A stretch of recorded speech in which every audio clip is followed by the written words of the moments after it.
Muri Zimbabwe tiri pano na baba na mai Chitumbura. Kune vakuvaziva ndo baba va Mary, mwanasikana watakutoti chishamiso nekuda kwokuti wakadzikinurwa kubva panguva yaakaoma. Ndiye musikana uya musikana wokugoko yakatangana kuenda kwatete Tilda ari kubatsirwa namadzimai Nolin. Vazhinji munoziva kuti aiwa mazuvano akutotaura nyaya nesuwo pana patiri kuswera tichitaurwa nyaya. Regai titange nekuvachingamidza. Muri kukorokotedzwa zvikuru Sterek nevanhu veZimbabwe nekuda kwekupora kwemwana wenyu. Munoti kudini mashoko iwa yakazara pasocial media vanhu vachingotenda Mwari nepamasvika muchidimbu? Chokutanga ndinotanga kutenda mhuri yeZimbabwe mose nokukwasisai zvizhinji vane rudo nekushuvira yekuti dai mwana uyu ararama zvizhinji. Tikatarira mumafacebook umo mune macomments akawanda okumirawo nedambudziko rangu. Saka ndinonzwa kufara zvizhinji nemhuri yeZimbabwe nevamwe vari kunze kwenyika vanotsigira zvakare. Ndinoti Mwari avaitire zvakanaka, varambe vakatsigira saizvozvo. Tinotenda. Regai tinzwe amashoko amai. Vanhu vari kumira nemi, vari kuona ruoko rwaMwari pamwana wenyu uye vari kutenda Mwari zvikuru nechishamiso chakaitika muupenyu hwenyu. Munotiwo kudii kune vanhu vari kuti neniwo ndaimunamatira Mary, neniwo ndaishuvira zvakanaka? Neniwo ndinopa kutenda kumhuri yeZimbabwe nokufara kwakanyanyisa neminamato yavo yose. Munhu wese zvake andibatsira nemunamato, ndinowa kufara nokutenda nokutsigira kwavanenge vachiita pamwanasikana wangu. Neniwo ndiri pakufara zvandakaitirwa naMwari. Handikwanisi kuzvitsanangura kuti ndikatsanangura nchiti kudii pana Mary. Mary ndinomisa pana Mwari kuti ndiri kungoshuvira kuti Mwari dai vachidzosera njere dzake dzanga agara ainadzo ari kuchikoro. Ndo zvandiri kunyanya kushuvira kunyanya kuti njere dzake dzanga agara nadzo dzidzokere, aende kuchikorowo aitawo zvinoitawo vana vevamwe. Ndo zvandinonyanya kushuvira zvikuru sei pana Mary. Ndinowa kufara nokutenda munhu wese zvake akabatsira akaisa ruoko pana Mary. Ndinowa kutenda kuti Mwari dai avaitira zvakanaka kumunhu wese. Aiwa, tinotenda. Mashoko enyu kuna madzimai ndeyekuti kudii? Ini mashoko angu kuna madzimai ndeyekuti Mwari dai aramba achivawedzera makore nokuramba vachibatsira vamwe vese semabatsiriro vakaita Mary. Uye Mwari ane chokuita pavari. Uye iniwo ndiri kushuvirawo kuti kana ndikawanawo chandee ndakwanisawo kuwanawo mukati mokuti Mwari andipawo kuti ndakwanisawo kushandawo, ndaendawo kumunda ndadidiwo, pane zvandakwanisawo kuwanawo. Kana nyange chandine ndinacho ndichakwanisawo kuvatendawo pane zvavakainditirawo pana Mary. Padiki pandine ndakwanisawo kuwana ipapo.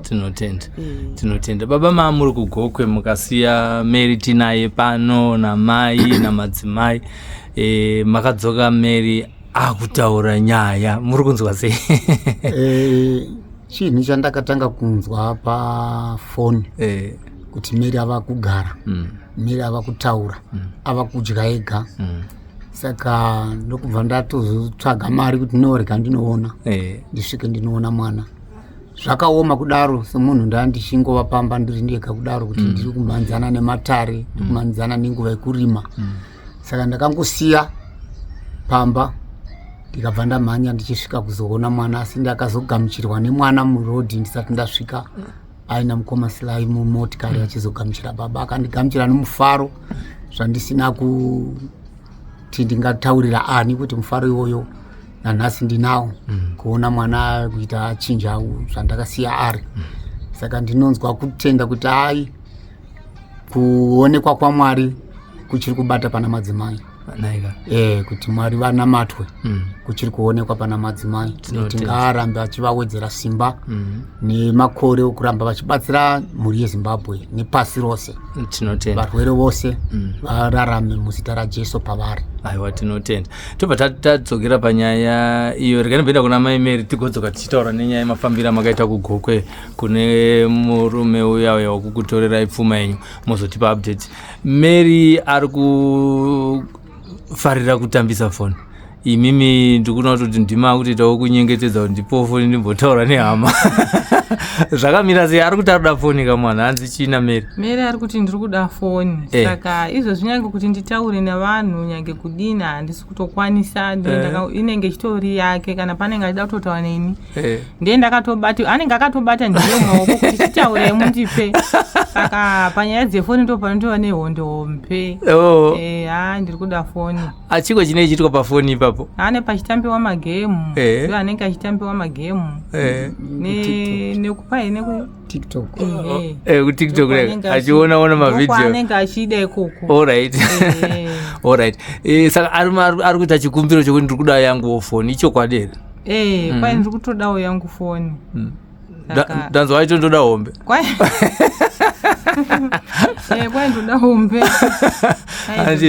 Aiwa, mhuri yeZimbabwe iri kuzvinzwawo kuti Mary ari kuda foni. Aiwa, mhuri yeZimbabwe kana pane akasununguka amai Mary havasisina mufaro nefoni yavo yakutorwa naMary handiyakugara anayo. Rega tibva tadzokera panyaya. Paikanga paine nyaya yamanga muchiti muri kuda kutaura yemunhu akakubatsirai kubhadhara chikwereti cheschool fees. Mungazivise mhuri yeZimbabwe kuti kudini kutenda kwaari munhu wacho akakubatsirai kubhadhara school fees? Aiwa, ndinopa kutenda zvakare kuna mai vakakwanisa vari ku-UK asi vakakwanisa kutibhadharirawo chikwereti chemwana chachikwanisa kuita icho 125. Vakakwanisa kutumira mari iyoyo ikauya tikanobhadhara. Saka zvinhu izvozvo ndinokwanisa kuti Mwari avaitire zvakanaka. Pavakatapudza Mwari ngavatiwedzere zvakare times 1000. Naika. Aiwa, tinotenda. Uye ndinokumbira nokuti rudo rukuru rwokuti munhu asingakuzivi achikubhadharira chikwereti chemwana, ndinotenda kuti Mwari avaitire zvakanaka zvikuru nokuti ndezvaMwari. Hakuzi kuguta njere dzangu asi kuti ndiMwari akapinda mavari. Rudo irworwo dai rwaramba rwuchiitirwa vamwe, neniwo ndizorwuitirawo vamwe kana Mwari vandipa upenyu hwokuti ndirarame. Ndozvandinokushuvira. Pakanaka ipapo. Toda kuzopedzisira nenyaya yandandati mutaure nezvayo yen'anga yekukutorerai pfuma yenyu. Toda kudzoka pakuti tichienda kumberi iye zvinezvi inguva yekurima. Inguva inodiwa mbeu nezvimwe zvakadaro. Zvakamira sei? Zvikwanisiro zviripo here zvokuti mugone kupfuurira mberi nekurimira muri kumusha ikoko? Zvikwanisiro hazvipo nokuti ndakatorerwa mombe dzinova ndo dzanga dzichindibatsira pakuenda kumunda kunotara maraini nekukofora nokurima. Handisisina kana 1 pamba mombe izvozvi. Ndakangogara kuti kana izvozvi vamwe vari kudzvara dzimwe mbeu dzavamwe dzavapo. Ini munda mangu hamusati madzvariwa. Nechikonzero handina mbeu yacho. Ndina kana zvandingati ndingava namafertilizer, ngava nemushonga wokupifiridzwa bundo semunhu ndiri 1, mai vane vari kuno vachirapisa mwana, ini ndingova ndinotarisa pamba ndiri 1. Saka kuti ndigone kurima ndinotochemawo kumhuri yeZimbabwe kuti dei vanga vandibatsirawo, paita vane moyo kundibatsirawo nembeu, ndibatsirawo nemafertilizer, vandibatsirawo nekunditsvagirawo mari yekuti nditenge mushonga kana kunditengera mushonga. Nevanorima vacho vanoda kubhadharwa ndizvo. Mushonga wekusipireya bundo kuti mbeu dzigone kuti ndikakwana kukohwa kuti ndiye ndichingova 1 mai vane mwana. Tongoti maimplements ese anodiwa pakurima ari kudiwa. Ari kudiwa. Saka mbeu yandanga ndichinyanya kufarira ndiye vanoti 555. Right. Ndo yekuregion kwenyu. Yekuregion kwangu iyoyo. Inoita kuti igodzvarwa ichibatawo zvakanaka. Naika. Tosiyira vanhu vangaziva kuti imi muri kuda yakawanda zvakadii inokwana panzvimbo yeekareji yenyu yamunayo. Mutarisa pambeu zvefertilizer zvozotera. Zvakanaka. Ndingangoti paekareji yangu ndingangoti ndicheroka ndikawana 50 kg yakanaka. Alright. Tinotenda. Onaika. Kubva wazoteerawo mishonga yacho inodiwa nefertilizer inodiwa paekareji mwacheteyo handiti. Tinotenda zvikuru. Zviri kureva kuti zvinhu zvidai panga pasina kuti makawirwa neurwere ukakudyirai pfuma muchikwira up and down, zvinhu zvamainga muchikwanisa kunge muchizviitira makore ese, asina kudawo kuti muchitenderera nemwana hamuna kukwanisa kuwana nguva yekuzvishandirawo iyo imwe pfuma ichitoparara pasina chinobuda. Ndo chokwadi zvokutoti izvozvi ndinotova nemusikana ari kuenda form 1. Handina kana kuti ndine akanyora grade 7 gore rino ndine pokutotangira kuti ndimuti ndingatengesa chimwe chinhu ndinomutangisa form 1 yacho ndiripo tova padambudziko naye. Aiwa mhuri yeZimbabwe iri kupanzwa kuti chimwe chikumbiro zvekare kuti mwana ari kuenda kuform 1 anodawo help nekuti mamusina chekubata zvekuti ungangogara pamba zvake nokuti ndenshayiwa ndomudzidzisa nei education yake iguma pa7 ipapo naika. Alright, akabudawo zvakanaka here pamagrade 7 ipapo? hatisati tanzwa maresauti. Musati manzwa maresauti. Alright, tichienda kumberi, imi muchitisiya panapa makaenda kuGokwe muchiti muri kufambira nyaya yekuti munodzoserwa pfuma yenyu nen'anga yakanga yatora mombe dzenyu nemari yenyu nemagumbezi, zvakamira sei? Ndinotenda naipapo zvikuru kuti pari kundishungurudza nanhasi. Izvo zvina nhasi nesande iyo inotiri kudiwa kuti tiye tinosvika futi kureva kuti imangwana nenhau iyoyi. Saka nhau iyi yakatongwa kwamambo yakasvika pakubvuma, n'anga yakandibatsira kuti ndakabatsira zvisizvo, ikabvuma kuti ndirudzosera. Chinhu chaakabvuma kuti unodzosera ing'ombe 4 nemachira 2 nedhoo, ndo zvakati iye unokwanisa kundidzosera zvimwe zvose izvi 300 yangu wakaramba. Saka zvinhu izvozvo ndozvandinoisa mukati mehurumende, mukati mevamakorokota, mukati zvemekutsvaga rubatsiro kuti kune vakuru ven'anga vanokwanisa kuziva kuti kana n'anga ikakundikana basa, kana munhu akaindirwa kumatare akabvuma akatosaina pepa noruoko rwake kuti ndozvibhadhara, iko zvinhu hachadi kubhadhara kuti ndinogona kuwana ngoro 2 ne100 pazvinhu zvese izvozvo. Saka ngoro idzi dzakafa, kwai ndokupawo zonogadzirisa iwe wega ukupendesa uzotengesa. Ini ngoro handidzidi, ndakakupa dziri ng'ombe dzangu, ukatora machira angu, ukatora dhoo rangu. Saka zvinhu izvo wakanyora pasi kuti unokwanisa kubhadhara izvo zvauri kuramba izvi tichazozviona gare gare, asi ngatitange tabhadharana zvawakabvuma kubhadhara zviri pagiraundi papepa. Saka iye akunditaurira ma1-1. Saka ndoona kuti nyaya yangu haisina value pakutanga, yakanga ichiri nyatsotongwa zvakanaka. Dare rakatonga ndinoripembedza, handiri sori. Rakatongwa kwaChiefani? KwaChief Chireya. Vakatonga zvakanaka chaizvo, handina kusora dare asi ndotorikudza. Asi ndakaona kuti iye manje mumwe wangu wandinofanira kuti ndibhadharane naye hachakwanisi kuti andibhadhare. Ko mombe dzadzi akatora anoti akaisepi? Mombe dzaakatora unoti iye kwandakatengesa. Kumapurisa vanoti kamunhu ukatengesa kwaakatengesa anokuziva, adi kuti anotora mombe dzake iye ndiwo sara nechikwereti chevanhu chekudzorera vanhu vaya kuti mombe dzandakakutengeserai dzisi dzangu ndakudzidzorera. Iye handizivi kuti ipapo hanoramba zvachose kuti handikwanisi kunotora mombe kwanze kwadziri. Ndinokwanisa kundikotsvakire ngoro idzodzo ndokuzvandokwanisa. Saka ini takasvika pakuti ini handida kukupai ngoro ini, ndiri kuda mombe dzangu nokuti handina chekurimisa. Ndoda kuti ndikwanise zvatakanyorana pasi, wakabvuma kuti unondipa. Ndikatombotaura kudare kuchita chikumbiro kuti iro dare pacharo harikwanisi here kuti riite kuti rinonditorera zvipfuwo zvangu kwazvakatengesiwa. Dare rikati hatina simba iroro. Saka zvino ndinokozviisa mukati meutungamiri kuti ndipeiwo makwara kuti imi vezinata, bazi rezinata, ndinokumbira kuchema kwamuri kana muchikwanisa kutaura nevanhu vezinata venyu mune muchitungamirira kuti kana zvadai uri kurwadzisawo munhu, tarira mwana haana kupora, tarira mwana haana kudii. Saka angati mwana anopora ne 3 days. Iye angati mwana anopora ne 3 days. Hazvina kudaro. Umbavha kawo. Wakatondibira. Saka tiri mudare akapesera achiti ngava ndipe mwana ndinorapa. Ndikati kwete, wakatokundikana kare. Pane mwedzi mingani kubva July, August, September, October, nhasi tiri November. Mwedzi mingani? 5.